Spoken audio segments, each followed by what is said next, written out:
Tungod sa presensya sa Ginoo, nausab ang tanan, ang kahadlok nga pulihan o pagsalig o kumpiyansa.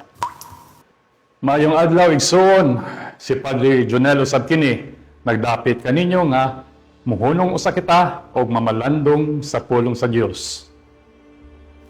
Mga igsoon, ang atong mga pagbasa karon nag-awhag kanato nga magpuyo sa gugma nga nagpahunong sa kahadlok o sa pagtuo nga lig-on bisan sa kalisod.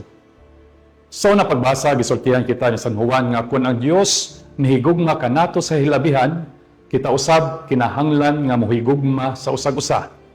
Ang gugma sa Dios dili layo, por konsepto lang. Kini makita ug masinati pinaagi kang Kristo.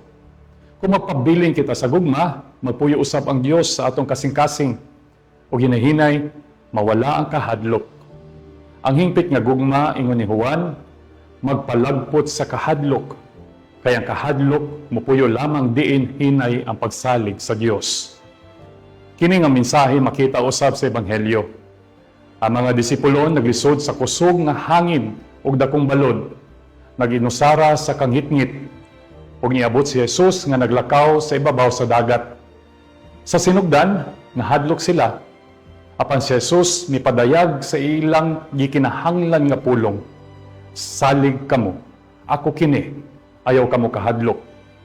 Tungod sa presensya sa Ginoo, nausab ang tanan, ang kahadlok nga pulihan o pagsalig o kumpiyansa. Karon usab atong gisaulog ang memorial ni San Raimundo de Peñaforta, usa ka pari, maalamon og tinuod nga alagad sa simbahan. Nailhan siya sa iyang kahibalo sa balaod sa simbahan.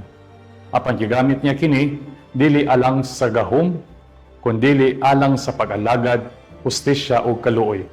Ang iyang kinabuhi napakita kanato nga ang paghigugma sa Dios nagpasabot usab sa pagtabang sa uban nga makakalingkawas sa kalibog, panagbangi o kahadlok, pinaagi sa kamatuoran o kaluoy.